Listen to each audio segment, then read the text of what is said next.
65 वर्षीय दादी और उसकी पोती बम्बई से अपने घर आते हैं, जो कि रक्षाबंधन का दिन आ रहा होता है। वो बड़ी खुशी से अपने गांव आते हैं कि अपने वो चचेरे भाइयों को राखी बांधेंगी। तभी कुछ दिनों बाद उसके पिता के पास कॉल जाता है कि तुम्हारी माँ के साथ किसी ने बलात्कार कर दिया है और तुम्हारी बेटी की मौत हो गई है। ये सुन उसके पिता को बहुत बड़ा सदमा पहुंचता है और वो घबरा जाते हैं। वो हबर-दबर में मुंबई से अपने गांव के लिए टिकट करवाने के लिए बेचैन हो जाते हैं, जो कि उसे लगता है कि अभी इस दुनिया में कोई रिश्ता रहा ही नहीं जो कि अब सुरक्षित हो। सो नमस्कार, आदाब, सत श्री अकाल दोस्तों, आप देख रहे हैं करण राज के साथ एक ऐसी घटना जिसे आप दांतों तले उंगली दबा लेंगे। सो ये घटना जबलपुर मध्य प्रदेश की सच्ची घटना है। एक महिला 45 वर्षीय महिला अपने बेटे से मुंबई में कहती है कि बेटा मुझे बहुत दिन हो गया है जो कि अब मन नहीं लगता, मुझे गांव जाना है। बेटा कहता क्यों माँ? जो कि हवा पानी चेंज करना है, जो कि अब यहाँ दिल नहीं लग रहा है। उसका बेटा कहता है ठीक है माँ, जो कि तुम जा सकती हो, जो अब अपनी पोती को भी साथ में लेते जाओ, वो भी अपना गांव घूम लेगी और गांव वालों को देखेगी, गांव वालों से मिलेगी, तो शहर का जो वातावरण है वो चेंज होगा, तो उसका मन भी खुश होगा। उसके जो बच्ची के पिता होते हैं उसे वो टिकट वगैरह कराते हैं और दोनों को, दादी या पोती को, गांव भेज देते हैं। गांव भेजने के बाद जब 1-2 दिन बाद रक्षाबंधन होता है, वह लड़की खुशी से तैयार होती है क्योंकि उसका कोई भाई नहीं था। वो तैयार होती है कि अब मैं भैया को राखी बांधूंगा, जो कि चचेरे भाई हैं। वो राखी बांधने को तैयार होती है और सब तैयारियां वगैरह चल रही थी। रक्षाबंधन का दिन आता है, क्योंकि वो बम्बई में रहने वाली थी तो वह कपड़े थोड़ा अलग तरह के पहन रही थी, और जो कि देहात में एक कपड़ा, साधारण कपड़ा पहना जाता है, और जो कि बम्बई शहर में फैशनदार कपड़ों की ज़्यादा डिमांड होती है। वह दोनों भाई उस लड़की को देख रहे थे और वह साथ में भी राखी बंधवा रहे थे। वो दोनों की गलत निगाहें उस लड़की पर थी। रक्षाबंधन का दिन ख़त्म होने को होता है। बहन बोलती है कि आप मुझे गिफ्ट में क्या दोगे भैया? तो वो भाई, चचेरे भाई जो होते हैं, बोलते हैं तुम्हें ऐसा चीज़ गिफ्ट मिलेगा जो कि तुम्हें ज़िंदगी में दोबारा ज़रूरत नहीं पड़ेगी।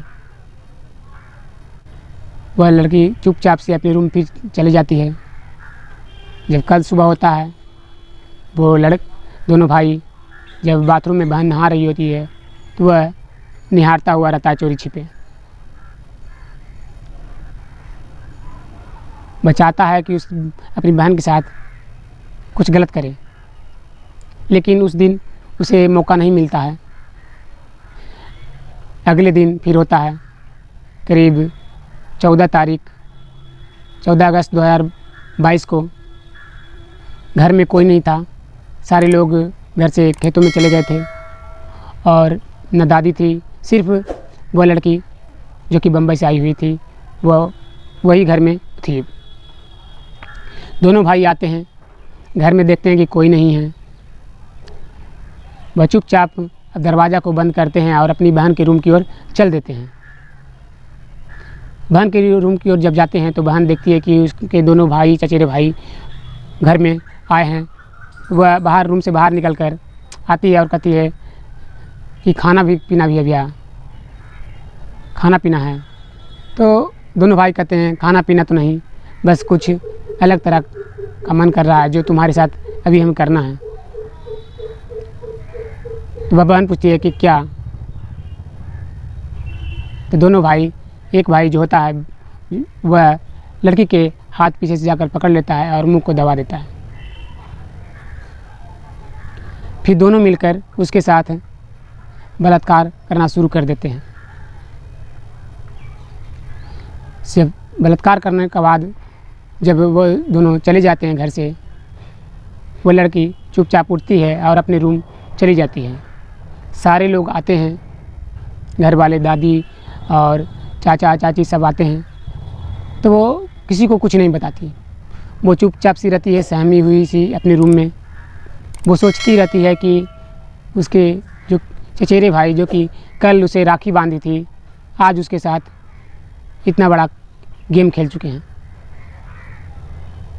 उसे कुछ समझ में नहीं आ रहा होता है, लेकिन वह घर में किसी को नहीं बताती है। ऐसे ही वह लगातार 6 दिनों तक रेप करते रहे।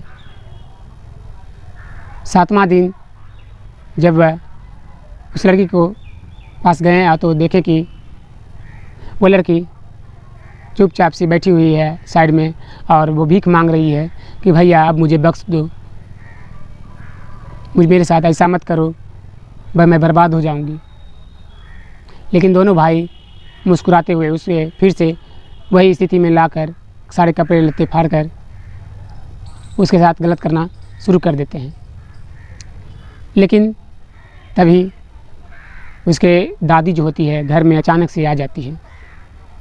जब देखती है उन दरिंदों को जो उसकी पोती के साथ गलत कर रहे थे, वो दोनों को पकड़कर हटाने लगती है।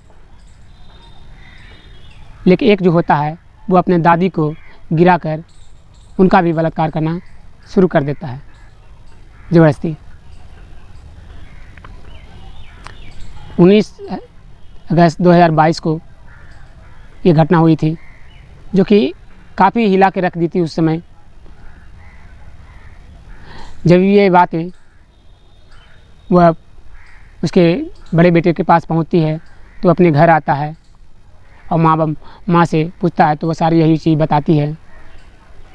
वह सीधे एसपी के पास जाता है, क्योंकि थाने वाले कुछ कर नहीं रहे थे। चुपचाप सीधे एसपी के पास जाते हैं उसके पिता, और वहाँ रिपोर्ट दायर कराते हैं। कहते हैं मेरी माँ के साथ उनके ही पोते ने उनके साथ गलत किया है और मेरी बेटी को गलत कर उसे जान से मार दिया है। तो जो एसपी साहब होते हैं कि वह पूछते हैं कि आपकी बेटी कहाँ है, तो वह बताता है कि मेरी बेटी जो कि अब कब्रिस्तान में दफन है। ये बातें सुन एसपी को कुछ समझ में नहीं आता है। वो कसीदा कहता है कि इसकी जांच की जाएगी और जल्द उन आरोपियों को पकड़ा जाएगा और कड़ी से कड़ी सज़ा दी जाएगी।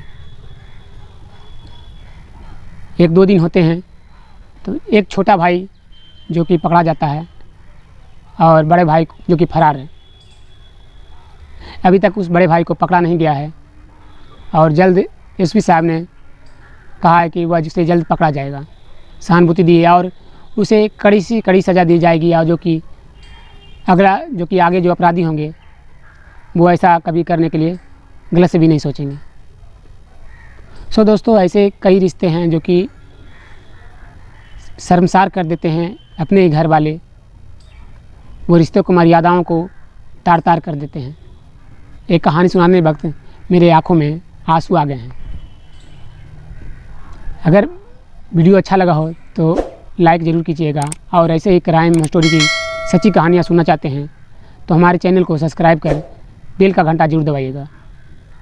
फिर मिलते हैं एक और वीडियो में, तब तक के लिए धन्यवाद।